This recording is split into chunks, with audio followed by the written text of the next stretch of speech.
अस्सलाम वालेकुम नाज़रीन, आज हम तंदूरी चिकन मसाला बनाने जा रहे हैं। इसके लिए मैंने फिले लिए हैं, इसलिए फिले लिए हैं कि मैं इसको अपनी मर्जी से जूलियन कटिंग करूंगी। नॉट एग्जैक्टली जूलियन, बस स्टाइल वही होगा, लेकिन थोड़ा सा मोटे मोटे से पीसीज होंगे। मतलब बहुत बारीक नहीं करूंगी मैं, लेकिन होगा जूलियन ही। तो उसके लिए ये फिले लिए हैं।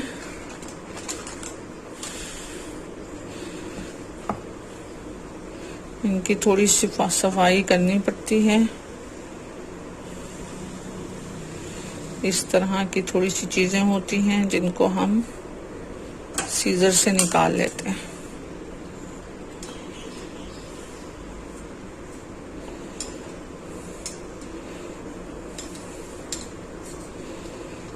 ये मैं ऊपर के पोर्शन में रहती हूँ, तो फिर ये मैं आसानी से परिंदों को डाल देती हूँ। एक मील उनका भी हो जाता है और एक मील हमारा भी हो जाता है।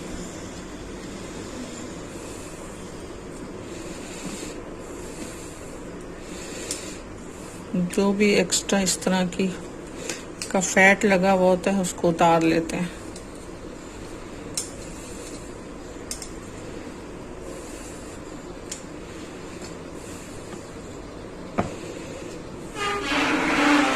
ये इस तरह से मैं सारा कर लूंगी निकाल के,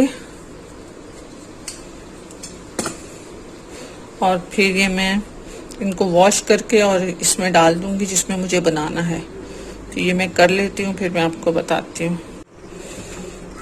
ये इस तरह से सफाई की जाती है।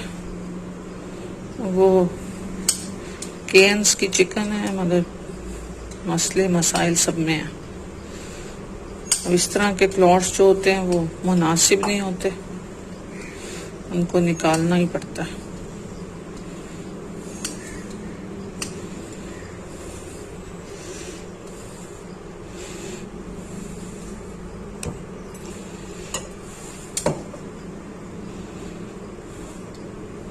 ये तो समझ आते हैं, चलो सफाई में निकाल दें।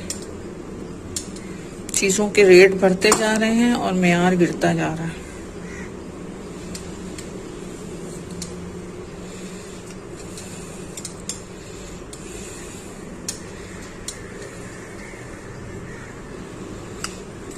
इस तरह का भी जिसमें जरा जरा सा ब्लड हो वो निकाल दें। मुझे नहीं पता इसकी सेहत वाइज इसकी क्या वो होती है, लेकिन बस अल्लाह पाक का हुक्म है, उस नीली छतरी वाली का हुक्म है वाले का कि आपको जो चीज देखने में अच्छी नहीं लग रही वो आप ना खाएं। हम उसी को फॉलो करते हैं बस। तो ये एक्स्ट्रा चीजें जितनी भी हैं ये निकाल देते हैं और क्लीन सा बस रखते हैं।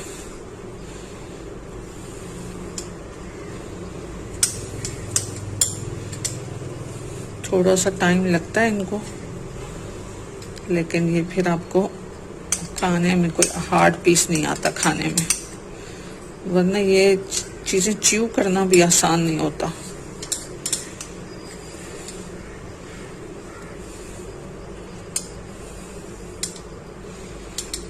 सारा मैंने निकाल दिया। ये मैं इनको अच्छा सा वॉश कर लूंगी।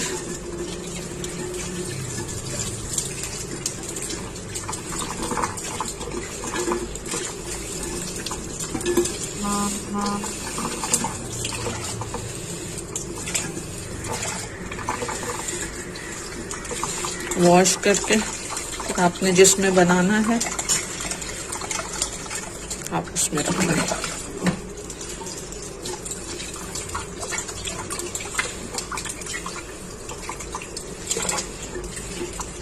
जितना अच्छा साफ होगा उतना खाने में भी जायकेदार होगा।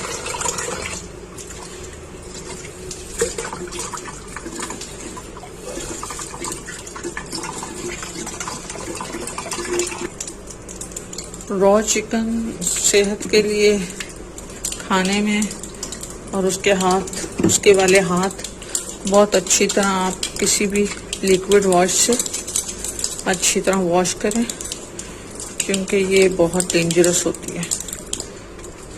कच्ची मुर्गी वाले हाथ, रॉ चिकन वाले हैंड्स जो होते हैं वो बहुत वॉश करना ज़रूरी होता है, 2 to 3 टाइम्स। मैंने साइड पे करके वॉश किया है क्योंकि ये मैं परिंदों को डाल रही हूँ।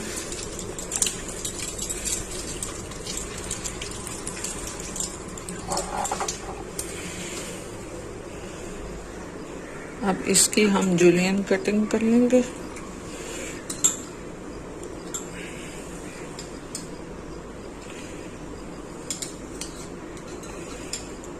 ना बहुत मोटी रखनी है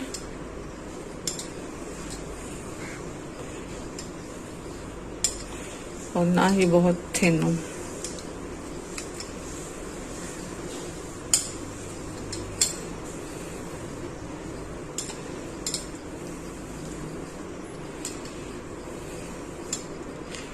इसीलिए मैं कह रही थी कि नॉट एग्जैक्टली जूलियन, इसलिए कि मैं थोड़ा सा उनको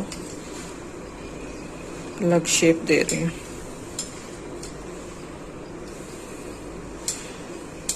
ये बनने के बाद बहुत ही ज़्यादा मज़े का लगेगा।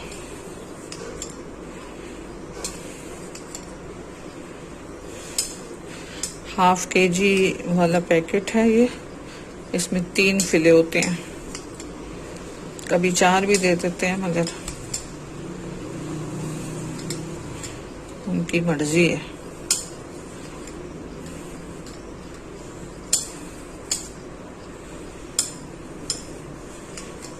ये इस तरह से मैं पूरी काट के फिर आपको दिखाती हूँ। चिकन मैंने काट ली है और इसमें मैंने ½ कप ऑयल डाल दिया। अब हम अकॉर्डिंग टू टेस्ट नमक पहले डालेंगे।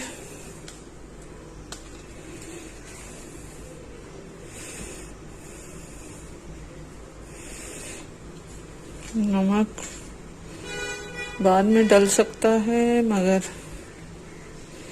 ज़्यादा नहीं डालना। उसके बाद हम इसमें रेड चिली डालेंगे। ये थोड़ा टीस्पून से छोटा है चम्मच, तो मैं ये 2.5 डाल दूंगी। वैसे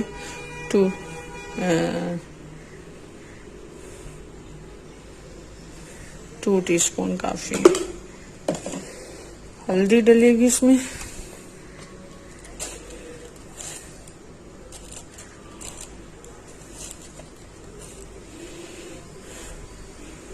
½ टीस्पून।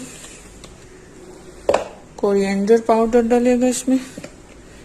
कोरिएंडर पाउडर ग्रेवी बनाने का सबब भी बनता है, तो ये हम अच्छा डालते हैं, तकरीबन 1.5 टेबल स्पून।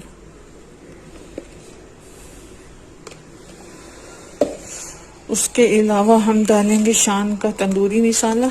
इसकी डिटेल मैं आपको डिस्क्रिप्शन में दे दूंगी, जो लोग होममेड यूज करना चाहते हैं। ये भी अच्छा, तकरीबन मैंने ½ पैकेट डाल दिए। और इसमें इसके अलावा पूनम की बहुत अच्छी निकाली है ये इम्तियाज वालों ने, पूनम की कसूरी मेथी, बिल्कुल पत्ते पत्ते हैं और कोई ऐसे मसले मसाइल नहीं है इसमें। बहुत आसान, इजी टू यूज हो गई है। तो हम थोड़ी सी कसूरी मेथी भी डालेंगे, ऐसे अंदाजन 3-4 पिंच है।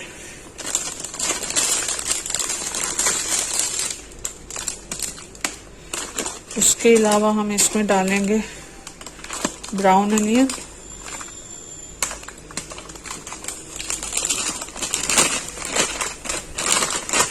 ब्राउन अनियन भी ग्रेवी बनाने का काम देगा।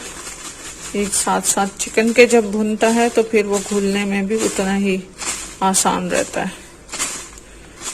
मुझे थोड़ी सी ग्रेवी ज़्यादा रखनी होती है क्योंकि मेरी फैमिली को थोड़ा ग्रेवी ज़्यादा चाहिए होती है। अब हम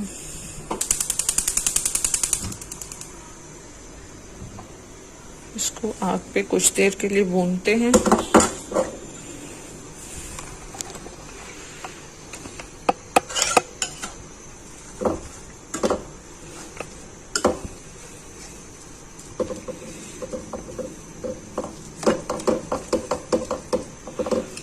अच्छा सा मिक्स करके साथ साथ ये भुना जाएगा। फिर इसको हम मजीद देखते हैं।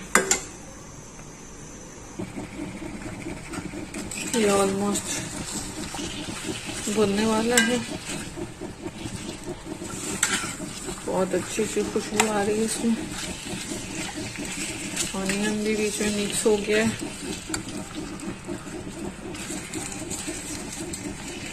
अभी मैं सिर्फ इसको ऑयल के साथ भून रही हूँ। फिर मैं इसमें थोड़ी देर में पानी और दही ऐड करूँगी। दही आप नॉर्मल भी लेके मिला सकते हैं। मेरे पास ये कल दावत में बना था रायता प्याज और दही का, वो बच गया था तो मैंने वो फ्रीज कर दिया था। तो वो मैं पूरा गिलास ही है ऑलमोस्ट ये। इसमें हल्के हल्के से प्याज वगैरह भी हैं। तो ये भी थोड़ा सा रूम टेम्परेचर पे आएगा, मैं इसको ऐड कर दूंगी पूरे को। तो रायता अगर बच जाए तो उसको ज़ाया नहीं करें, बल्कि इन्हीं दही के गिलासेस में सेव कर लें। तो ये आपकी बाकी डिशेस में काम आ जाता है, ज़ाया कुछ नहीं होता। तभी इसलिए रखी है कि ये जल ना जाए और फिर आसान भी हो जाता है चम्मच चलाना भी। थोड़ी देर में मैं इसमें दही ऐड करती हूँ और फिर पानी ऐड करूँगी। ये मैंने दही का गिलास पूरा ऐड कर दिया था और ढकना देके कुछ देर आग पे खड़ा दिया था। तो वो दही मेल्ट होके और वो बीच में मिक्स हो गई है। अब ये इसी तरह हल्की आंच पे कुछ देर खड़े रहेगा और फिर ये रेडी होगा। ये जो फ्रोज़न दही थी उसी ने ही अपना कुछ ना कुछ पानी छोड़ा है और ये मसाला बन गया है।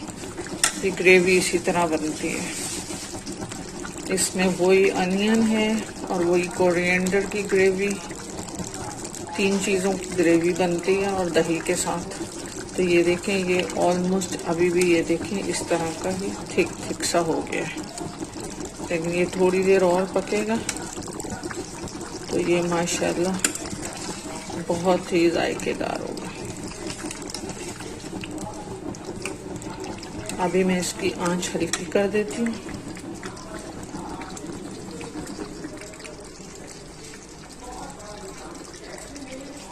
बस इतनी रखूँगी, बस इतनी। फिर मैं थोड़ी देर बाद आके इसको देखती हूँ। बहुत ज़्यादा नहीं है, बस थोड़ा सा ही पानी सूखेगा और उसी में ये गल भी जाएगी। मैंने और कोई पानी ऐड नहीं किया, वही दही वाला ही मौजूद है। थोड़ी देर बाद इसको देखते हैं। कुछ टाइम हो गया है।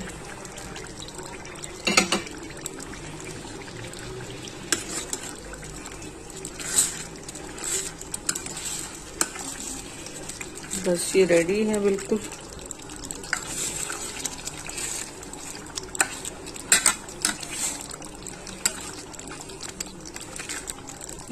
ग्रेवी ये देखें, बहुत मज़ेदार ग्रेवी बनी हुई है इसकी। कुछ भी और करने की ज़रूरत नहीं है। चिकन का साइज भी बहुत ज़बरदस्त लग रहा है।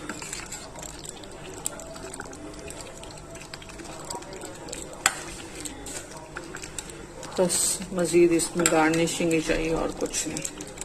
पसंद आए तो ज़रूर बताइएगा। बहुत शुक्रिया। अल्लाह हाफिज़।